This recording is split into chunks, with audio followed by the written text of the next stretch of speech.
Dice así la palabra de Dios, Salmo 145. Te alabaré mi Dios, el Rey. Original dice el Rey. Te alabaré mi Dios, el Rey. Y bendeciré tu nombre eternamente y para siempre. Cada día te bendeciré. Y alabaré tu nombre eternamente y para siempre. Grande es Jehová y digno de suprema alabanza. Y su grandeza es inescrutable. Generación a generación celebrará tus obras y anunciará tus poderosos hechos en la hermosura de la gloria de la magnificencia, y en tus hechos maravillosos meditaré. Del poder de tus hechos estupendos hablarán los hombres, y yo publicaré tu grandeza. Proclamarán la memoria de tu inmensa bondad y cantarán tu justicia. Clemente y misericordioso es Jehová, lento para la ira y grande en misericordia. Bueno es Jehová para con todos, y sus misericordias sobre todas sus obras. Te alaben, oh Jehová, todas tus obras, y tus santos te bendigan. Ahora empieza a hablar del reino.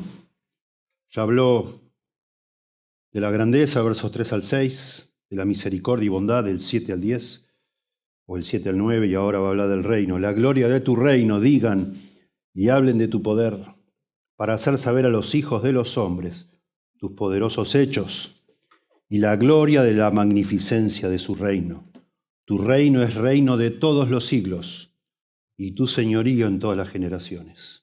Y ahora va a hablar de la provisión de Dios y de la protección. Verso 14, sostiene Jehová a todos los que caen y levanta a todos los oprimidos. Los ojos de todos esperan en ti. Y tú les das su comida a su tiempo. Abres tu mano y colmas de bendición a todo ser viviente. Justo es Jehová en todos sus caminos, y misericordioso en todas sus obras. Cercano está Jehová a todos los que le invocan, a todos los que le invocan de veras. Cumplirá el deseo de los que le temen. Oirá a sí mismo el clamor de ellos y los salvará. Jehová guarda a todos los que le aman, mas destruirá a todos los impíos. Y termina con un llamado a la adoración. La alabanza de Jehová proclamará mi boca, y todos bendigan su santo nombre, eternamente y para siempre. Hace tiempo que venimos meditando mucho aquí entre los líderes de la iglesia, conversando siempre sobre la ambición. Yo no dejo de sorprenderme. Hace poquito fue a la presencia del Señor el pastor MacArthur. Yo nunca dejé de sorprenderme. Qué hombre ambicioso. Y en eso no me identifico para nada. Qué hombre trabajador. Sé historias de él. Se levantaba a las 4 de la mañana todos los días para estudiar, para escribir, para estudiar. Toda la vida. Tremendo. Me decía el pastor Tolopilo que solía ir a su casa a tener reuniones. Y a las 8 de la noche él desaparecía. Se iba a dormir, obvio, para poder levantarse a las 4. ¿No? Y su esposa Patricia atajaba los penales ahí mientras cada uno se iba yendo, ¿no? Pero ella estaba durmiendo. Solo para que su vida cuente. Para que aprovechar el tiempo y de hacer algo para el Señor. Un hombre ambicioso. Pero mi intriga, ya de hace tiempo, es cómo se puede ser ambicioso y humilde a la vez. No sé cada uno de ustedes, yo cuando pienso en ambición pienso en una persona ególatra, un megalómano, digamos, una persona que quiere sobresalir para llamar la atención. Y ese es el gran dilema para mí, ¿cómo se puede ser ambicioso y humilde a la vez? ¿Cómo se puede tener una ambición piadosa, digamos, una ambición santa para Dios, que no sea yo el centro de eso, que no sea yo ganar algo, ser famoso, ser conocido, sino que sea Dios. ¿Cómo hacer, no? Con un corazón pecador como tenemos todos. Es todo un desafío, pienso yo. No sé si ustedes suelen pensar en eso. La gente que ha logrado hacer muchas cosas importantes, son personas que han renunciado a otras cosas, porque tienen una ambición. Porque evalúan y dicen, no vale la pena perder el tiempo con esto. Qué tontería, ¿para qué hago esto? ¿Qué gano yo con esto? Entonces decís, bueno, mejor me dedico a esto. Y por lo general detrás de una persona así, ambiciosa, hay una gran mujer también, se suele decir, porque obviamente paga también el precio la familia, la mujer sobre todo, ¿no? De decir, wow, mirá, mi esposo, la verdad, las 24 horas que tiene un día lo veo un par de horas. El resto está trabajando, trabaja mucho, ¿verdad? Dice un hombre llamado John Adams que la pasión natural por distinguirnos nosotros, que todos tenemos, dice que cada persona actúa fuertemente por un deseo de ser visto, ser oído, que se hable de él, que ser aprobado y respetado. Eso es lo que subyace bien profundo en nuestros corazones. Queremos sobresalir. Básicamente hay dos extremos. Uno es la persona que no le importa nada, no le interesa nada, una persona apática, quizás perezosa. La otra es el que desea ser el centro de todas las cosas, ¿no? Y se rompe el alma para hacerlo. Hay personas que prefieren una buena siesta, digamos, si se quiere, antes que un nuevo desafío. Hay personas que no tienen demasiados sueños, no les importa demasiado. Y los que tenían a veces sueños los han perdido, no les interesa ya. Pero hay personas que no, quieren hacer mucho, pero tampoco hacerlo para uno mismo. La Biblia nos enseña que todo lo que nosotros hacemos para nosotros mismos, no para Dios, es igualmente inútil que el que no hace nada. Eso dice 1 Corintios 13, madera, heno y hojarasca. No sirve para nada. Todo lo que vos y yo hagamos para sobresalir nosotros, dice Jesús a los fariseos, de cierto ya tienen su recompensa. Ya está.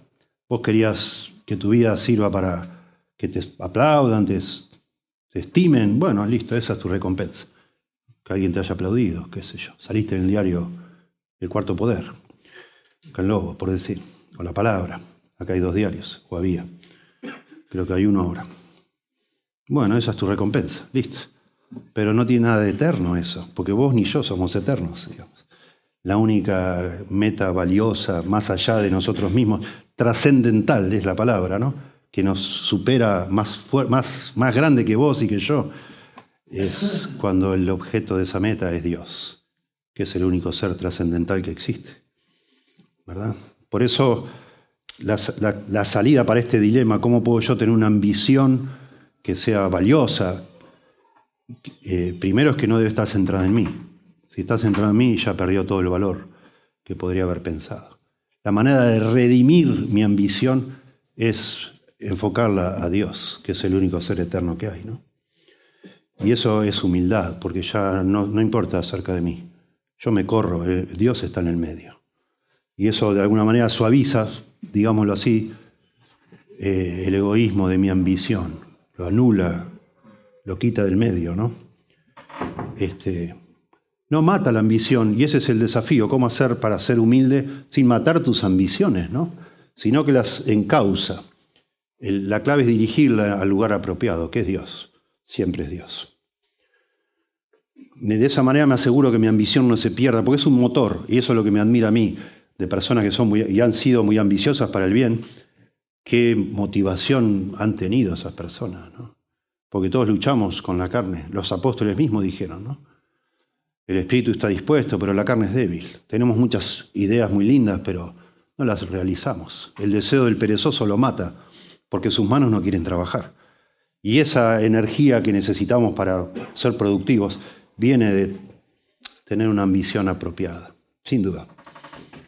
Sin duda. Por nuestro pecado que está en cada uno de nuestros corazones, nos amamos a nosotros mismos, más de la cuenta. No cabe duda. Por eso buscamos nuestra gloria. Y al final terminamos abandonando cualquier sueño piadoso que tengamos, cualquier sueño que está enfocado en Dios y no en nosotros, ¿verdad? Dice un escritor que es muy famoso ahora porque habla de las disciplinas espirituales, Donald Whitney. Él dice, una forma de clarificar tu espiritualidad es clarificar tu ambición. Y es cierto, si lo pones a pensar. Yo puedo hacer un montón de cosas que a los ojos de ustedes son, wow, qué máquina este hombre. Pero si las hice no para Dios, sino para mí, bueno, nadie lo ve eso. A veces ni uno se da cuenta de sí mismo, Dios lo ve así. Y Dios dirá, pobre hombre, ¿no? Qué mediocre este. No se dio cuenta todavía que el asunto es el reino de Dios, es mi gloria. Lo demás es todo migajas. Él hablaba el otro día con un hombre que le gusta mucho la política, que estaba medio fascinado como si fuera una religión, ¿no? No es un creyente. Y me contaba una historia de una elección, bueno, en otro país. Y me decía, qué lástima, justo cuando subió el partido al que yo pertenezco, cerraron la Biblioteca Nacional para reformas. Y el partido contrario aprovechó eso y lo empezó a criticar, porque cerraron la biblioteca y empezaron a decir que no les importaba la cultura. Y yo le digo, bueno, no pasa nada, no importa. Y me dice enojado, se ve que no sabes nada de política, me dice. Le digo, pero si la cerraron para mejorarla, ¿qué importa? Bien, buenísimo, ¿qué importa lo que digan los demás? No, pero así es la política. Estamos todo el tiempo como atacándonos, ¿viste? Le digo, no, eso es una estupidez humana. Yo ni loco dedico un minuto de mi vida para esa empresa tan estúpida. Eso se va a quemar todo. Qué tontería. Pero estamos en una época donde a Dios se ha corrido de lado. Entonces esa es la aspiración máxima de una persona. Y se pelean como locos por cualquier tontería. Nosotros estamos llamados a otra cosa. Nosotros somos, de alguna manera, miembros, digámoslo así, del partido que ya ganó y que va a gobernar eternamente. Y estamos llamados a edificar ese reino. Y se edifica, como siempre fue, por medio de palabras. Nosotros, por supuesto, nuestras acciones hablan, pero la forma en que Dios edifica su reino es personas hablando de su palabra. Y eso es maravilloso. Es maravilloso. Es un llamado que Dios nos ha hecho a todos, no solo a los pastores, a todos a vivir para Él, que nos tiene que volar la cabeza, hacer vivir con un entusiasmo y hacer de alguna manera que nuestra vida cuente de una manera única. Y acá el Salmo 145, que está terminando, está iniciando la conclusión, como cuando vos escuchás una sinfonía, ya te das cuenta, empieza casi para terminar, porque empiezan a tocar todos los instrumentos, todos juntos, empiezan a sonar los platillos, los bombos, todo. Bombo, no sé si hay bombo en una... bueno, los timbales, lo que sea. Empieza a sonar y vos decís, wow, esto es... Y se te pone a veces la piel de gallina, y esto es glorioso. Así es el libro de Salmos. Empieza acá en el Salmo 145 hasta el final, el 150, empieza solo a alabar a Dios. No hay ya pedidos, no hay oraciones, no hay lamentos. Es toda alabanza, alabanza, alabanza. Y va creciendo y creciendo hasta que termina en el maravilloso Salmo 150, que es todos alabando a Dios. Toda la creación, los animales, todo alabando a Dios. Estamos, de alguna manera, dicen en Estados Unidos, estamos cableados, ¿no? Hablando de nuestro cerebro, hablan como de nuestra manera, digamos, nuestro intelecto, etcétera, como si Dios hubiera dejado todo un sistema de circuitos, de cables, que nos hacen a todos ser de cierta manera. Y dicen, de alguna manera, es cierto, que todos hemos nacido, criados por Dios, para desear gloria. Gloria. No lo sabemos por qué, pero eso es lo que nos pasa. Queremos la gloria. El pecado nos ha hecho, de alguna manera, torcer el curso. Quizás un pequeño cortocircuito ahí, no sé, en la plaqueta, pero queremos nuestra gloria. Pero la idea no, es la gloria de Dios. Es la gloria de Dios. Para eso vivimos. Y si no estamos enfocados en la gloria de Dios, en un sentido nuestra vida nos da como la sensación de ser una desilusión. Como que no es valioso. ¿Para qué me rompo el alma? ¿Para qué me levanto todos los días? Voy a hacer el trabajo, arriesgo mi vida, quizás. ¿Para qué tanto sacrificio? Siempre estoy en el mismo lugar. No progresé mucho. Bueno, porque hay algo mucho más grande que tu trabajo. Es la gloria de Dios. Y nosotros podemos darle gloria a Dios, aún postrados en una cama el resto de nuestras vidas. Porque Dios mira nuestro corazón. Y para eso vivimos. Hay un relato, vamos a ir al Salmo 145, por supuesto, pero quiero hacer una buena introducción a esto. Hay un relato muy interesante en Juan capítulo 12 sobre los fariseos. Dice, con todo eso, Juan 12, 42, con todo eso, aún de los gobernantes, dice, muchos creyeron en él, pero a causa de los fariseos no lo confesaban. Muchos habían creído en Cristo, pero no decían nada, para no ser expulsados de la sinagoga. Y entonces dice el verso 43 de Juan 12, porque amaban más la gloria de los hombres que la gloria de Dios. Tremendo. Miren ustedes, una persona que supuestamente se hizo cristiana, o personas, pero no quieren que nadie se entere, porque les preocupa la alabanza de los demás, no de Dios. Y eso es lo que pasa en lo profundo de muchos de nuestros corazones. Queremos quedar bien con Dios, por supuesto, pero también con las personas. Y en algún punto eso no puede pasar. Es imposible. Y eso que está, al final de cuentas, por debajo de muchas actitudes que tenemos, que en un sentido es casi invisible para nosotros. Es lo que en definitiva motiva nuestras acciones, que es el deseo o de glorificar a Dios o de glorificar a nosotros mismos por la alabanza de otros hombres, ¿no? Pero cuando llega el Evangelio a tu vida y a la mía, eso cambia todo. Tiene que cambiar todo. Porque ahora nos dice en Efesios, no voy a leer todo el pasaje que es muy largo, pero dice en el capítulo 1, verso 6, para alabanza de la gloria de su gracia, con la cual, la gracia, nos hizo aceptos en el amado. Jesucristo es el amado. Nosotros ahora que conocimos a Cristo y Él nos limpió de nuestros pecados, somos aceptados por el Señor, por el amado. Nuestra búsqueda infatigable, incansable de ser aceptados por otros, ser queridos, en un sentido está satisfecha porque el amado Jesucristo nos aceptó como somos. Dios nos acepta como somos. Ya no tenemos que andar por la vida mendigando un aplauso, aceptación. Hemos sido aceptados por el Rey del Cielo. Ya está. Podemos ya rendirnos y decir, bueno, basta, ya está. Dios que conoce todo, Dios que es la persona más importante que existe. Me aceptó, ya está. Ya no necesito vivir mendigando aceptación. Ya la tengo, ahora puedo vivir para Dios. Ya está, no necesito vivir para mí. Todo lo que yo buscaba en esta vida ya lo recibí, de una manera asombrosa de parte de Dios. De manera que ya no vivo para ser aceptado. Ahora vivo porque ya fui aceptado. Y eso cambia todo el enfoque y empieza nuestra vida a tener un significado alucinante, precioso. Estamos satisfechos, estamos llenos. Sea que seas pastor o no lo seas, no es el caso. No, en ningún lado dice eso. Los creyentes, por ser creyentes, convertidos a Dios, somos aceptados. Y ya podemos terminar con esa búsqueda frenética que al final es demasiado endógama. Digamos, va todo para adentro, todo soy yo. Dame, ya está. Ya Dios nos dio todo.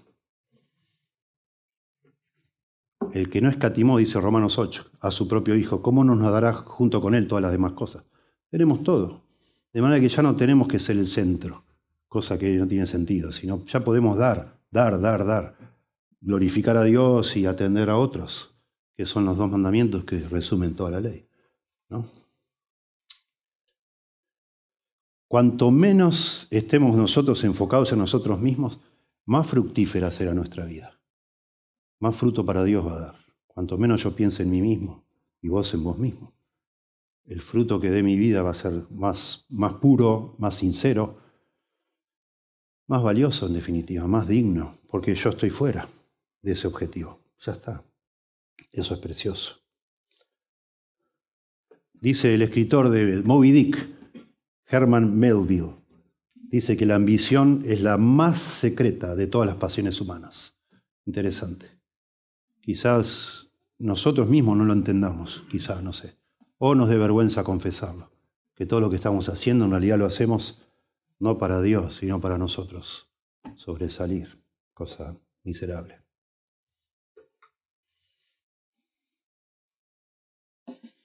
Bueno, me encanta este salmo. Hace años estudiándolo, me pareció que de alguna manera este salmo refleja la ambición más gloriosa, más excelente a la cual un ser humano puede aspirar. Porque habla de Dios como Rey. Y de una manera preciosa. Es un salmo de alabanza. Lo dice en la superinscripción. Dice salmo de alabanza, punto y coma, de David. ¿Sí? La palabra alabanza es tejilá en el hebreo. Está en singular, alabanza. Pero el nombre en hebreo de todo el libro de Salmos es Tehilim. Es el libro de alabanzas. Sin embargo, este es el único salmo en todo el libro de Salmos que dice que es un salmo de alabanza. Hay otros de alabanza, pero no lo dice. Acá lo dice. Es un salmo de alabanza, pero de manera muy rara, siendo que es un salmo de alabanza, o sea, está enfocado en Dios todo el tiempo, tiene demasiados imperativos este salmo, demasiadas órdenes de cosas para hacer, porque en realidad es un salmo de alabanza, pero es un salmo también que llama a otros a alabar, y esos son los imperativos. Alaben a Dios, todos sus santos, dice en el verso 10 creo, y después dice al final, toda la creación, terminando el salmo, todos bendigan su santo nombre, todos los seres humanos. Y empieza David diciendo que él individualmente, o sea, va como una progresión, de David diciendo yo bendeciré a Dios, mi rey, o el rey, alabaré a Dios, después a la mitad llama a los santos, o sea, al pueblo de Dios, a alabar a Dios, y termina el salmo llamando a toda la creación a que alabe a Dios. Toda la creación. Eso es lo más glorioso que hay. El reino de Dios es la ambición más grande y más valiosa a la que un ser humano puede aspirar. La gloria de Dios y el progreso de su reino. Eso es lo más valioso que podemos hacer en la vida. Maravilloso. Y eso habla este salmo, terminando el libro de Salmos. Que a propósito, el libro de Salmos, ya lo he dicho en otros sermones, voy a ahorrar un poco del tiempo para no explicar todo, pero hay algunos que han estudiado. Lamentablemente el hombre que descubrió esto murió de cáncer y solo escribió un comentario de Salmos hasta el Salmo 75. Nunca terminó el resto. Murió.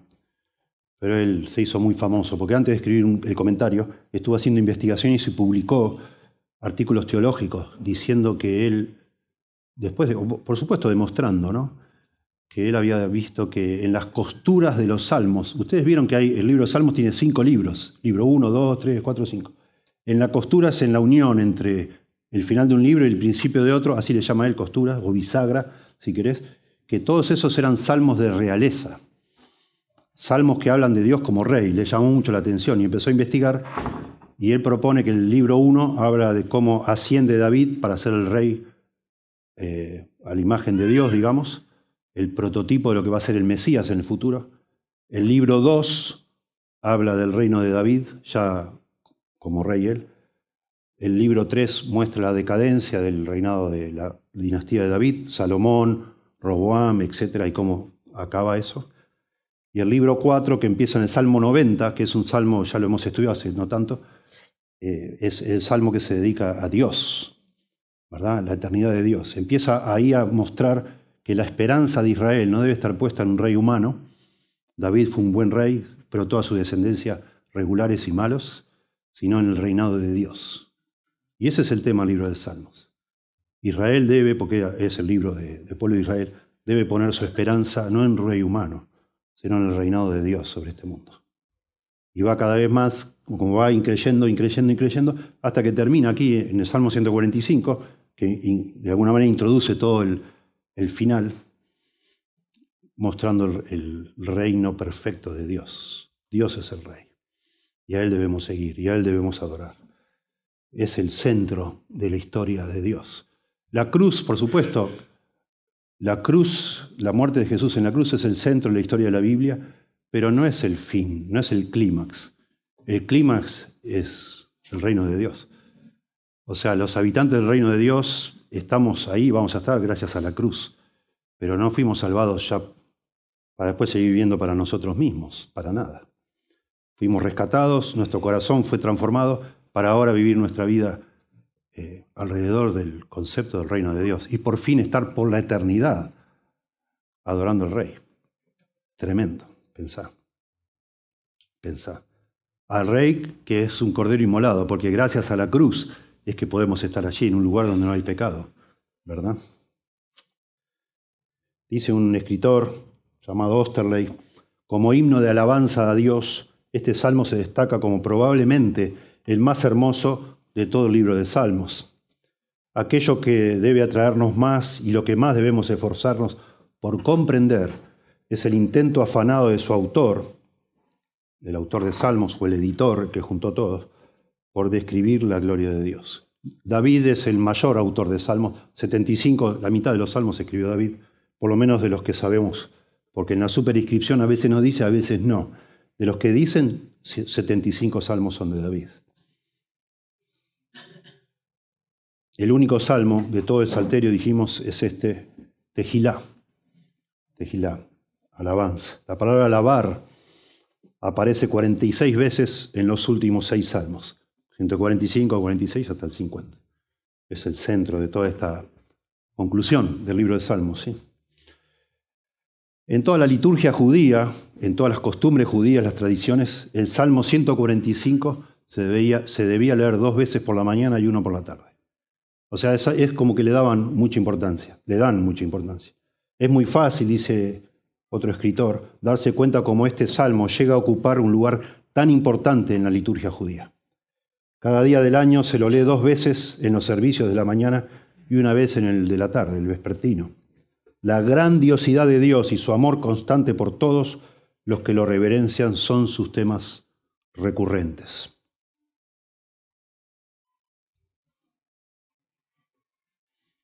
Muy interesante. Un detalle más, bueno, quiero seguir dando algunos detalles, pero algo interesante. Este salmo es el último de los salmos acrósticos. Un acróstico es cuando cada verso empieza con una letra del abecedario, ¿sí? El alfabeto. Y este es así.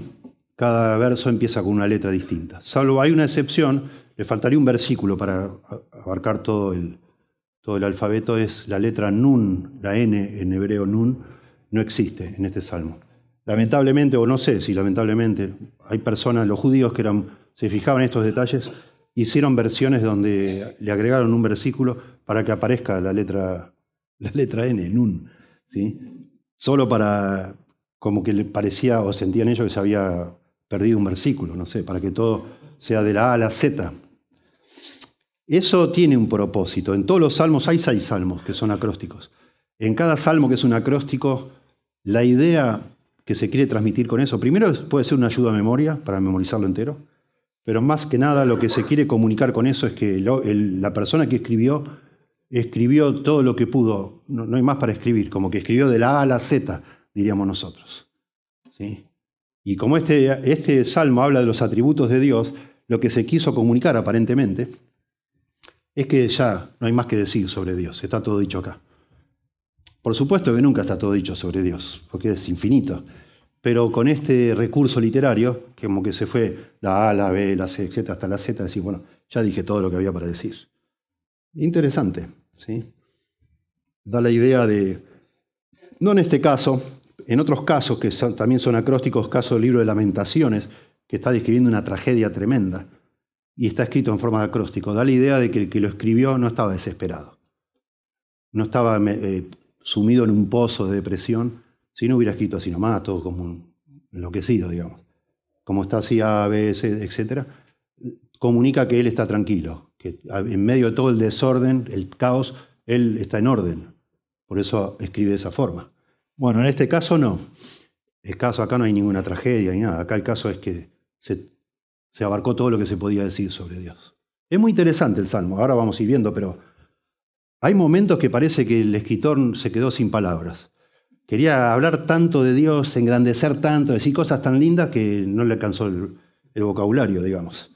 ¿Sí? Es impresionante las cosas que dice. Ahí lo vamos a ver, ¿sí? Bueno, y va alternando, algo que a mí también me llama mucho la atención. Por momentos habla David de manera personal, hablando de cosas de él, y por momentos habla de todos, de un grupo enorme. ¿Sí? En la primera mitad del Salmo parece que ese grupo son los convertidos, los creyentes. En la segunda mitad del Salmo se repite demasiado la palabra todos. Habla de toda la humanidad, aparentemente. Lo cual es también sorprendente. Y es exagerado. Todo está lleno acá de exageraciones, porque quiere hablar de Dios. Entonces también el uso de la palabra todos. A veces sí, bueno, pero hay gente que no. Hay gente que no le importa a Dios. Bueno, no vino al caso. Todos deben alabar a Dios. Todos. ¿Sí?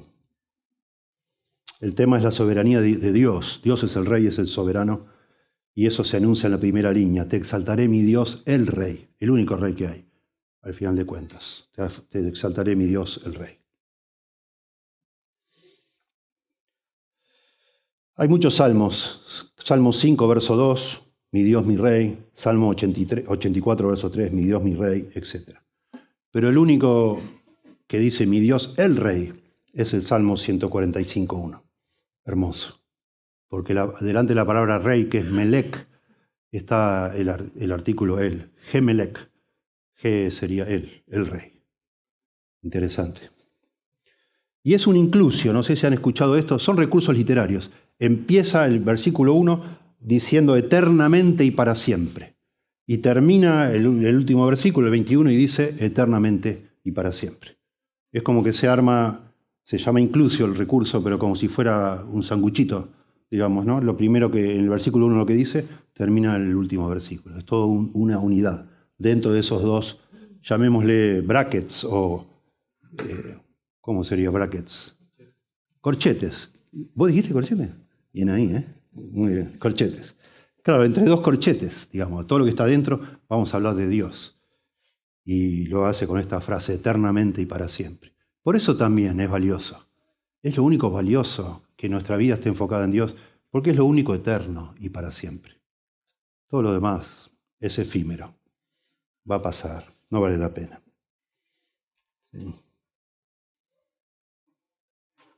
Qué hermoso. Me encanta. Yo avisé ayer que iba a aplicar otra cosa. Y entonces eligieron los himnos. Y después decidí cambiar a esto. Y me encantó que cantamos al Rey Adorado. Lo tengo acá en mis notas.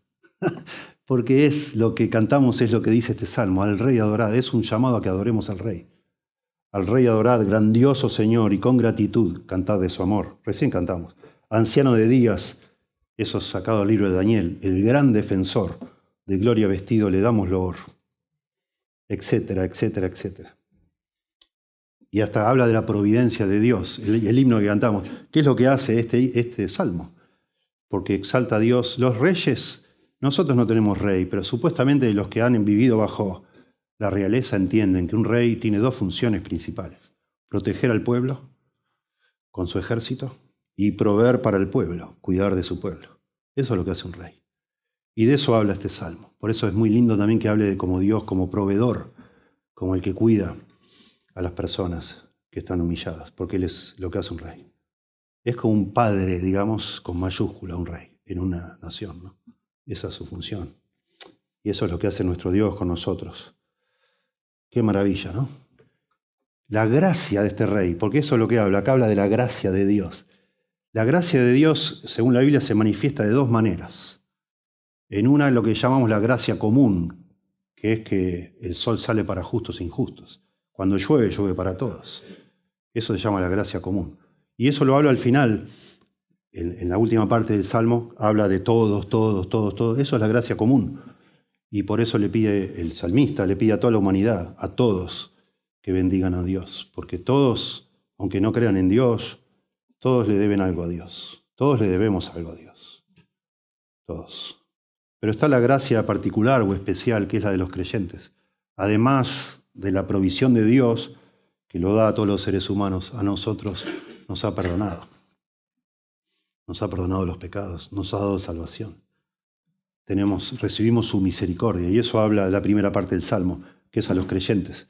Por eso termina y dice, todos sus santos bendigan a Dios, todos los creyentes que han recibido su misericordia, su gracia, su perdón, ¿verdad? Y todos los seres humanos que han recibido su provisión, su protección. Maravilloso. Bueno, es muy difícil hablar de Dios. Es muy difícil. Todo lo que nosotros sabemos de Dios lo sabemos por la Biblia.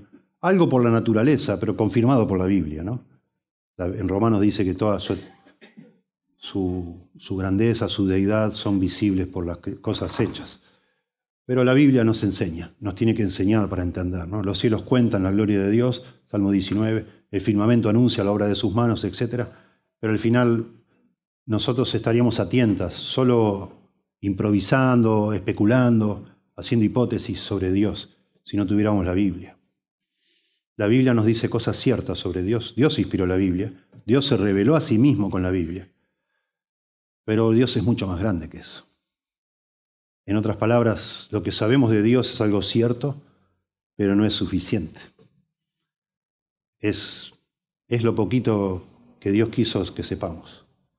Una vez leyendo un libro de teología encontré un concepto que me emocionó mucho, que Dios cuando nos habla por la Biblia es como un papá que está agarrado a la baranda de la cuna y está hablándole al bebé y está como, porque no le va a entender el bebé. A mí me emociona pensar, perdonen si les causa gracia, ¿no? Eso está bien, pero es emocionante de pensar. Dios, que está por encima de nuestra mente, se agacha, digamos así, condesciende para hablarnos de algo. Lo que podemos entender o lo poquito que podemos entender. Algún día sabremos más, ¿verdad? Esta es la vida eterna, dijo Jesús. Juan 17:3, que te conozcan a ti, al único Dios verdadero, y a Jesucristo en quien tú has enviado. Lo hermoso, lo atractivo del cielo no son las calles de oro las puertas de perla, las calles de oro, sino que vamos a conocer a Dios. Ya no nos va a balbucear Dios. Nos balbuceó en la Biblia. Y entendemos. No es suficiente, no es completo, pero es verdad y nos alcanza.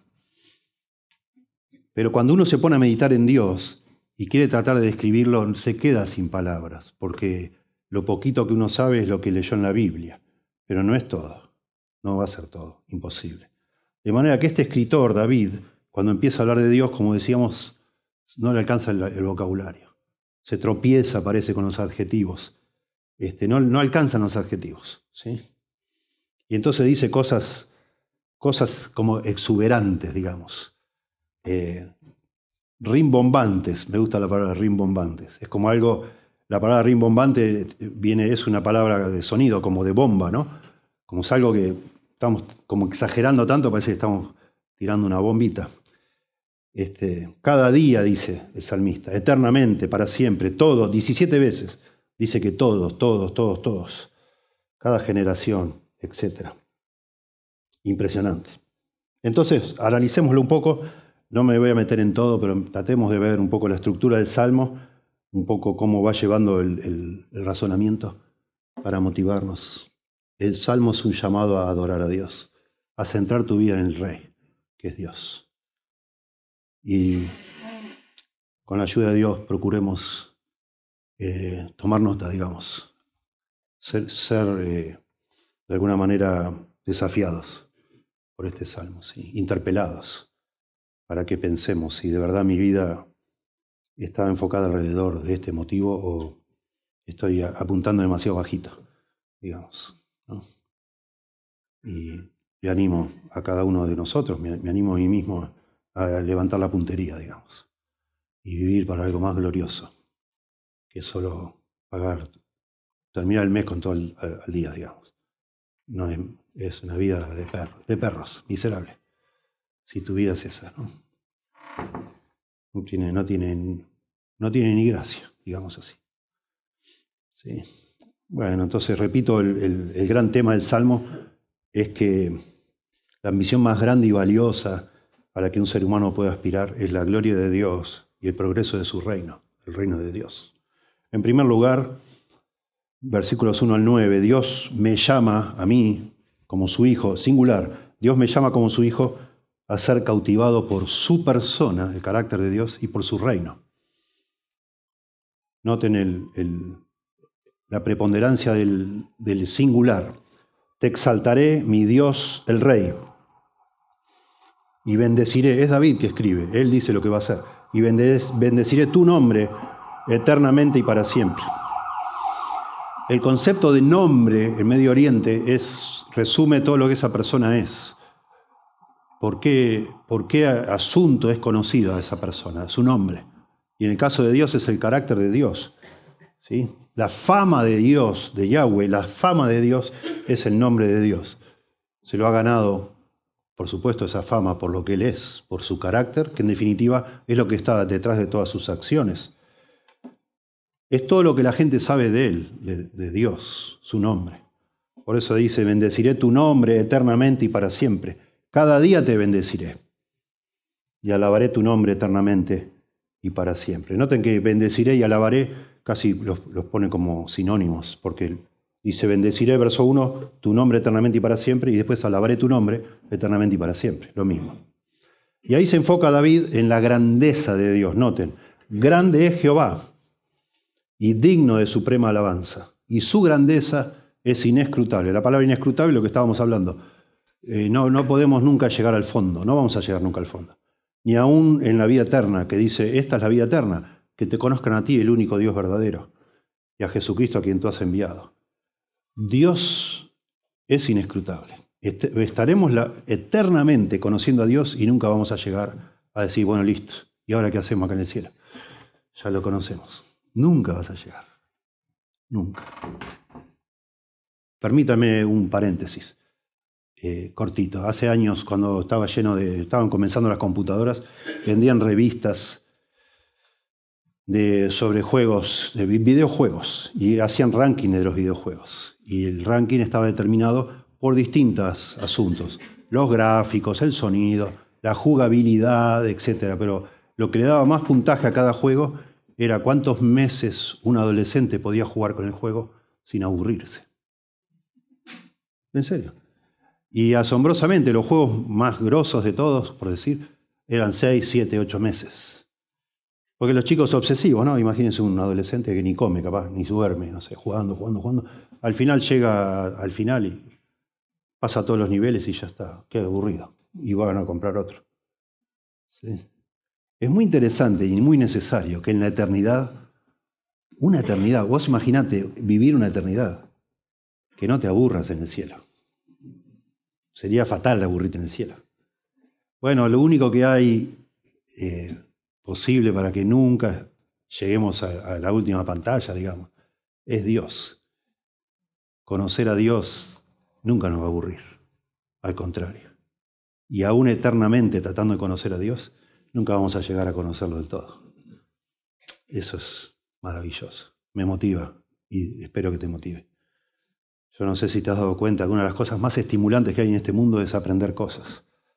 Tomar clases de algo, aprender, saber. Bueno, conocer a Dios supera todo. Y eso es precioso. Por eso dice, y su grandeza es inescrutable. La grandeza de Dios, imposible alcanzarlo. ¿Sí? Los teólogos dicen, y me fascina también el concepto, Dios es conocible. Dios es conocible, pero incomprensible. O sea, podemos conocer a Dios porque Él tomó la iniciativa de asomarse a la cuna, digamos, y balbucearnos cosas, pero no vamos a llegar nunca a entender todo. No. Por eso la fe es tan valiosa y necesaria. Es lo que, de alguna manera, suple todo lo que no conocemos, pero con la muestra que nos dio Dios es suficiente. No nos va a engañar, no nos va a fallar. Es confiable, pero es inescrutable.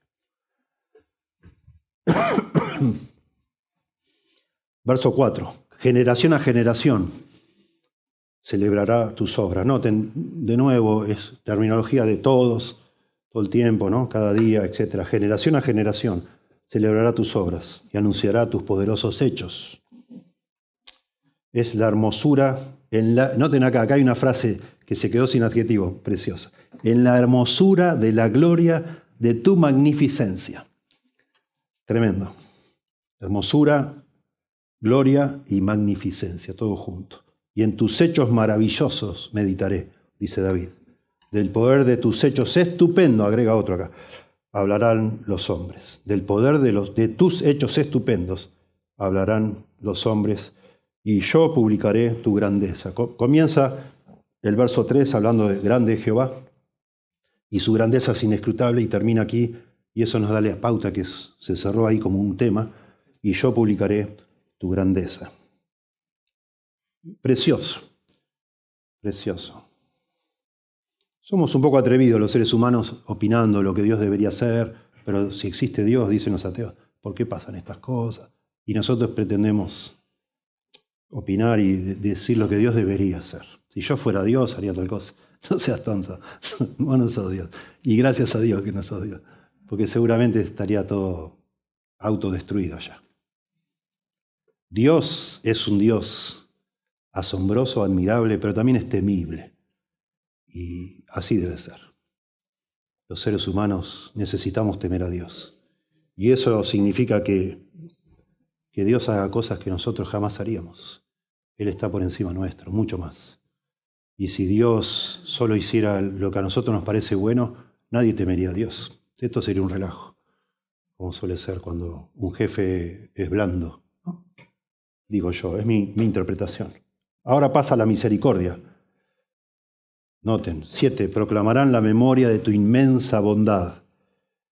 Acá literalmente es, proclamarán la fama de tu inmensa bondad. Es muy lindo. Y cantarán tu justicia. Noten, acá el tema ahora es la bondad y la misericordia.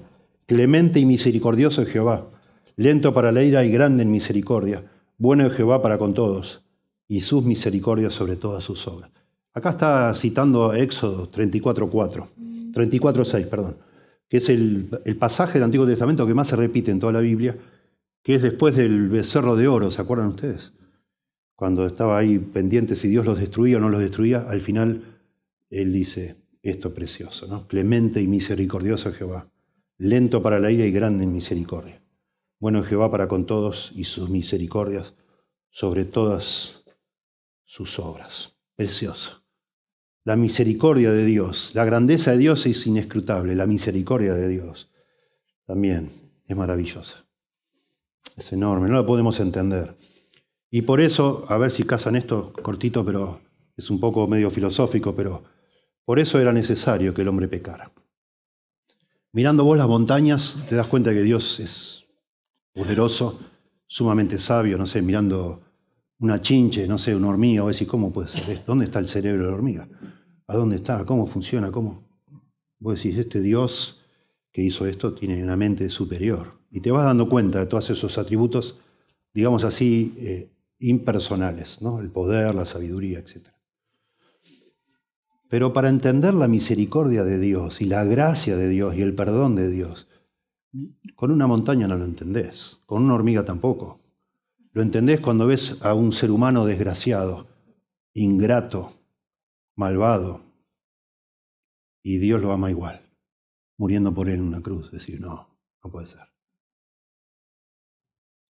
De manera que para que la revelación de Dios sea completa y realmente asombrosa, necesitaba existir un perdón increíble, digamos. Y para eso los seres humanos debían darle la espalda a Dios, traicionar a Dios. Y Dios, a pesar de eso, salvarlos al costo de matar a su hijo en una cruz. Pues decir, no, eso no, tanto no puede valer un ser humano. Bueno, no sé si lo que hizo Jesús en la cruz le da valor al ser humano, pero no sé si el ser humano vale tanto. El asunto es la maravillosa gracia y misericordia de Dios, justamente, que muere, en lugar de matar a todos los seres humanos, mata a su hijo para salvar a los seres humanos, o a algunos de ellos. Decís, wow, es maravilloso. No se puede entender.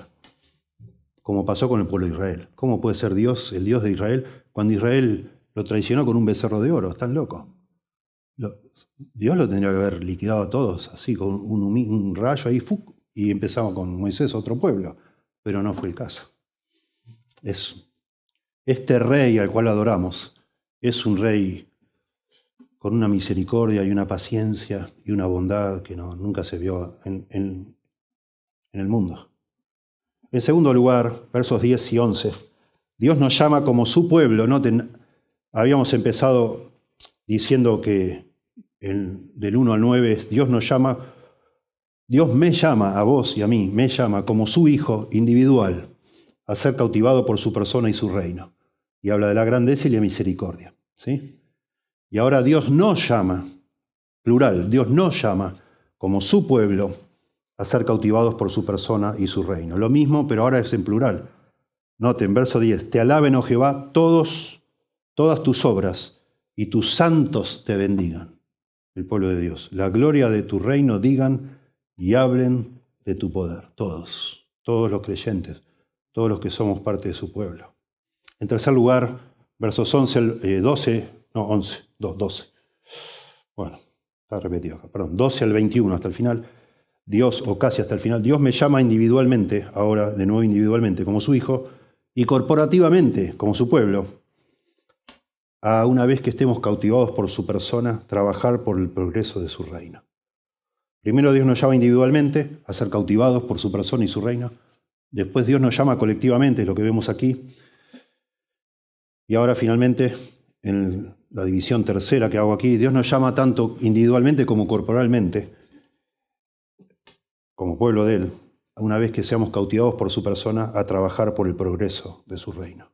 La gloria de tu reino digan, ahora el tema es el reino, la gloria de tu reino digan y hablen de tu poder para hacer saber a los hijos de los hombres, toda la humanidad, sus poderosos hechos y la gloria de la magnificencia de su reino. Otra vez el tema de los adjetivos, la gloria de la magnificencia de su reino. Tu reino es reino de todos los siglos y tu señorío en todas las generaciones. Aquí está hablando de un reino universal, muy interesante, muy interesante. No solo en el tiempo, acá dice, tu reino es reino, verso 13, de todos los siglos, sino en toda la humanidad. Maravilloso. Eso se usa en Babilonia también, en Daniel, capítulo 3, verso 33, la misma frase. Y entonces habla de la provisión, que es parte de la gracia común para toda la humanidad. Verso 14 en adelante. Sostiene Jehová a todos los que caen, misericordia. Y levanta a todos los oprimidos. Literalmente levanta a todos los que tienen la espalda doblada. Interesante. Acá lo traducen oprimidos y está bien. Los ojos de Jehová los ojos de todos esperan en ti. Noten el todos, todo el tiempo. Y tú les das su comida a su tiempo, provisión de Dios. Abres tu mano, la de Dios, y colmas de bendición a todo ser viviente. Justo es Jehová en todos sus caminos y misericordioso en todas sus obras. Cercano está Jehová a todos los que le invocan. A todos los que le invocan sinceramente es la idea. Acá dice los que le invocan de veras, los que le invocan sinceramente.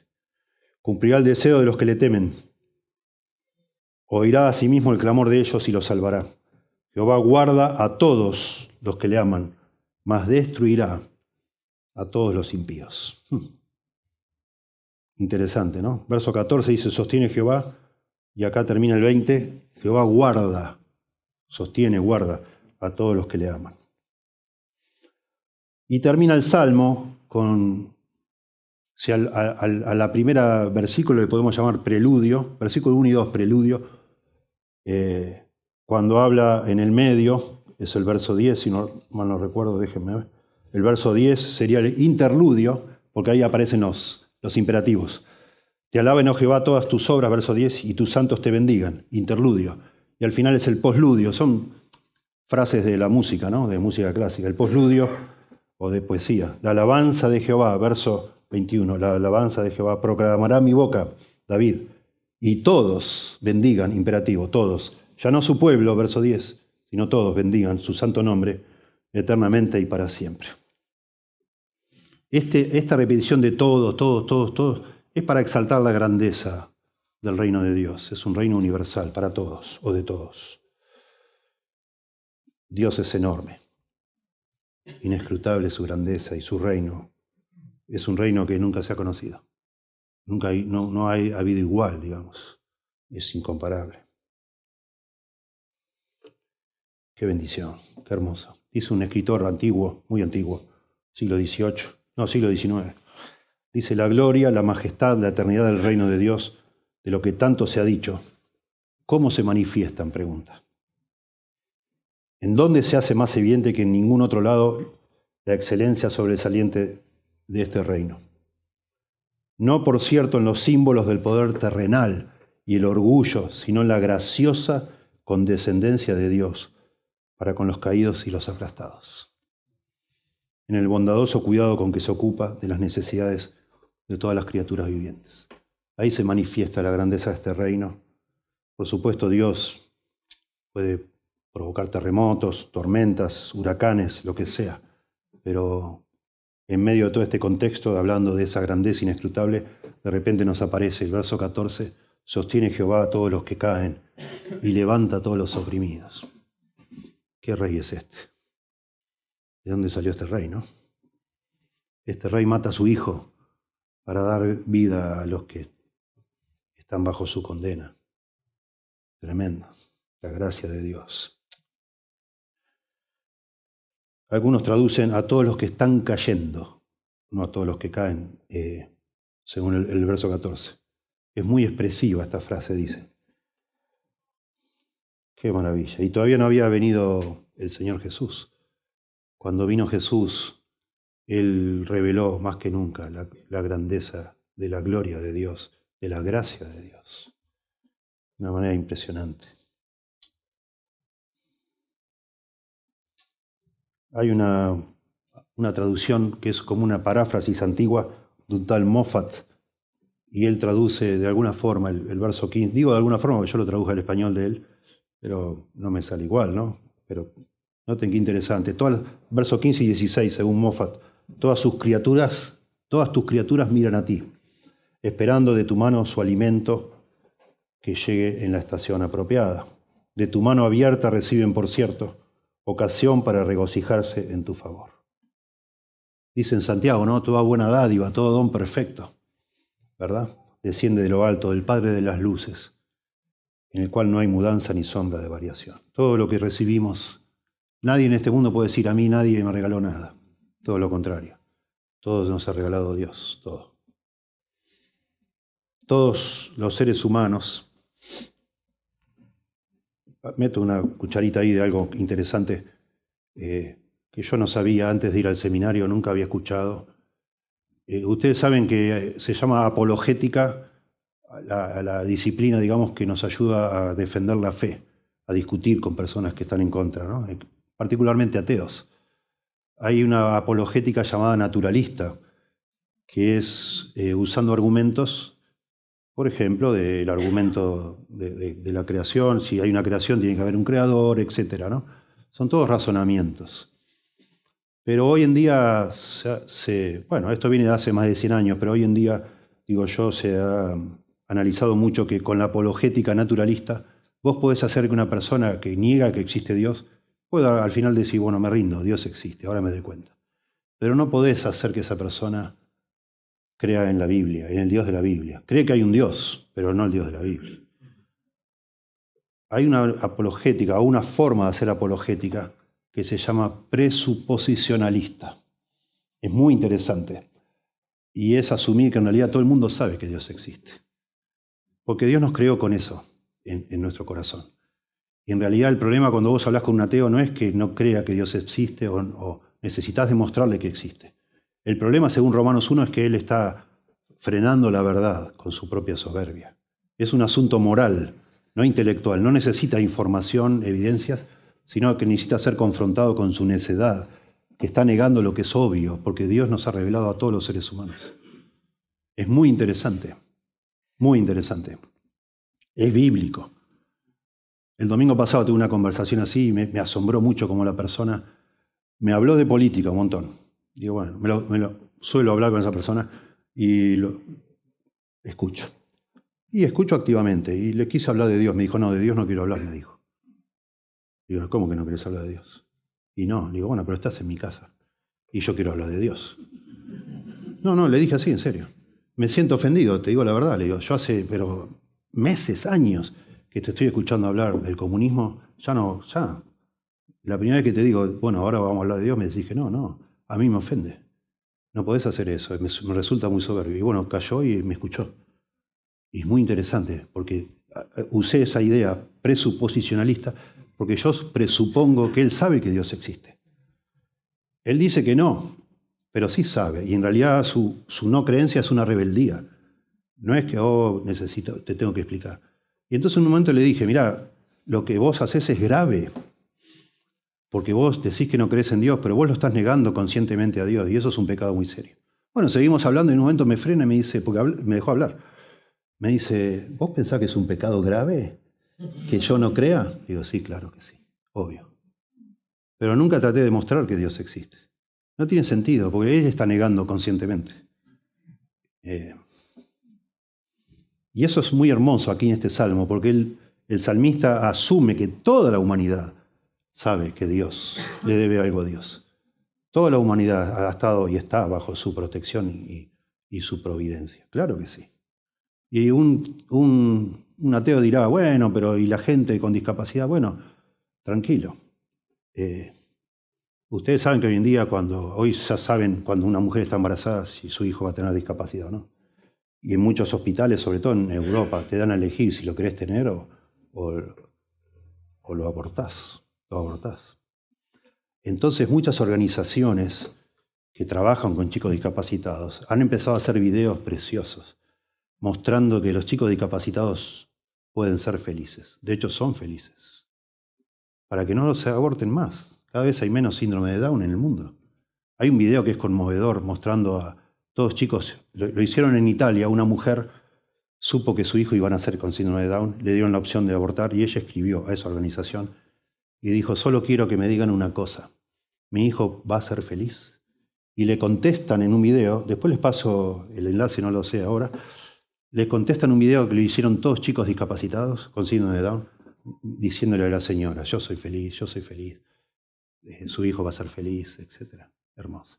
O sea, a ver, nosotros somos muy malvados los seres humanos como para opinar de Dios y decir, no, pero si existe Dios no podría existir esto. Tranquilízate. Éxodo 3, Dios le dice a Moisés, porque Moisés le dice, no, Señor, ¿cómo voy a...? Yo soy tartamudo. No me digas, Dios le dice a Moisés, no me digas eso. ¿Quién hizo al sordo, al ciego, al mudo? Yo los hice.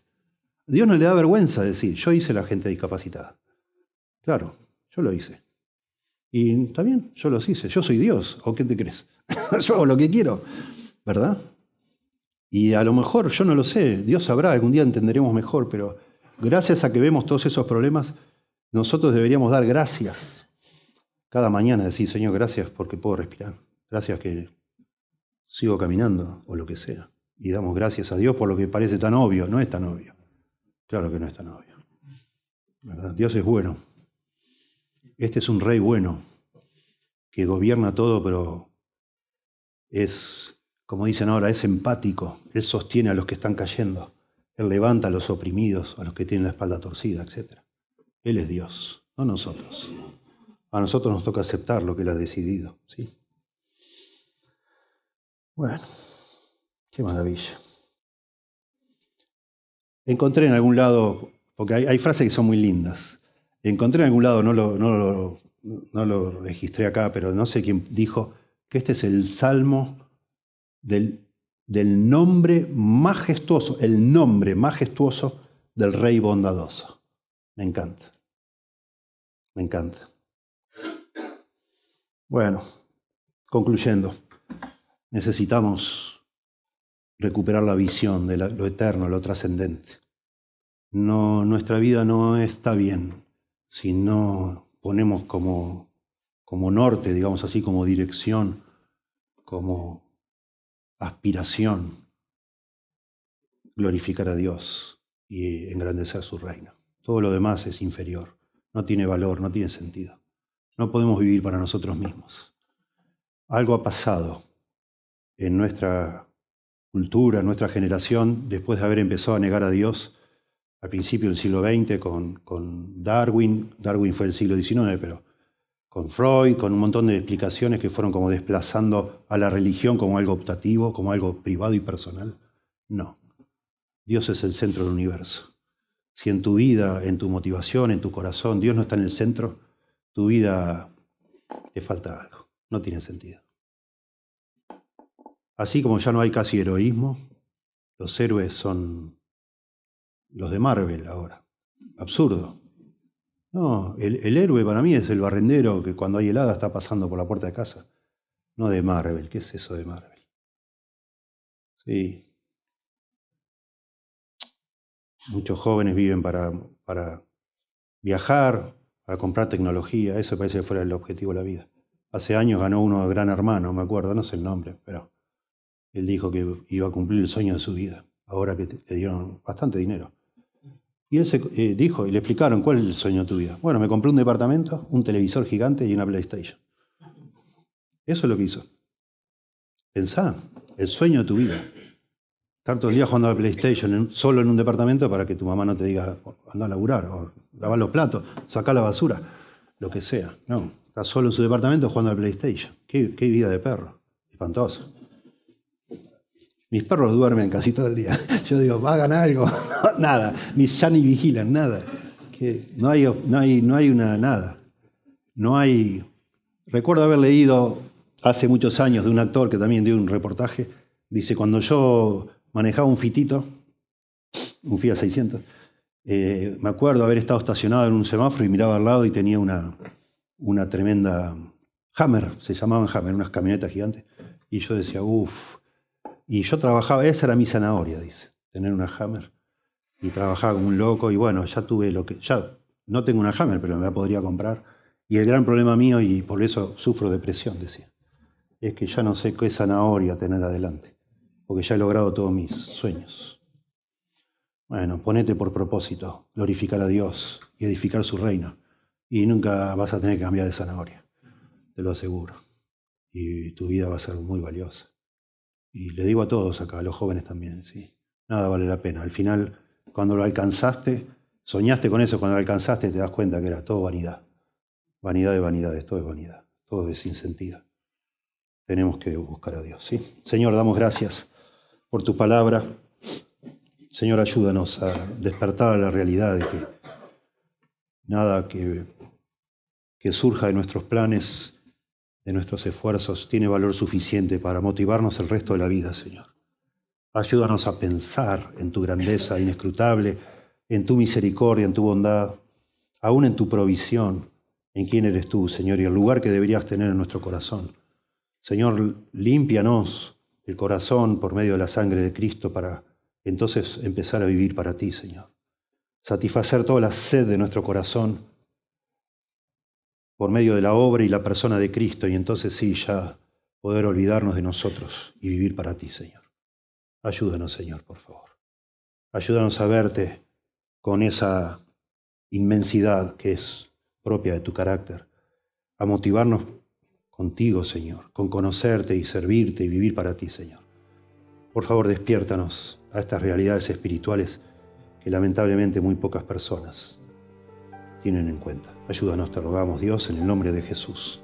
Amén.